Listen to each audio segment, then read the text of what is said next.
Olá, hoje eu quero mostrar para vocês como é que faz para ativar aquela função de perguntas e respostas aqui no seu perfil do TikTok. Mas presta bem atenção, não são todos os perfis que já têm essa liberação para usar essa função. O meu, por exemplo, é um dos perfis que ainda não liberou. Eu estou acompanhando as atualizações para saber a hora que liberar e eu consegui utilizar. Se por acaso você seguir os passos que eu vou te mostrar nesse vídeo e a função também não estiver ativada para você ainda, o que eu posso dizer é, aguarda que quando liberar uma atualização e vier essa opção no seu perfil, aí é só ativar. Pelo menos você já vai estar sabendo, né? Caminho das pedras para conseguir usar essa opção. E eu vou te mostrar tudo isso logo depois da vinheta.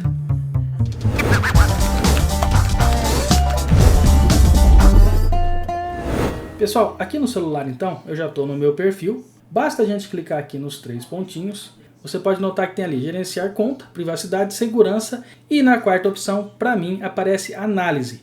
Mas se você tiver a função já ativada no seu perfil do TikTok, ao invés de análise vai estar escrito criador. Aí você clica ali, na próxima tela, ao invés de aparecer a análise do perfil, assim como apareceu no meu, vão te dar duas opções. Uma delas vai estar escrito análise e na de baixo vai estar escrito perguntas e respostas. Aí você clica em perguntas e respostas e ativa, e quando você voltar no seu perfil, já vai estar aqui embaixo ativada a opção de perguntas e respostas.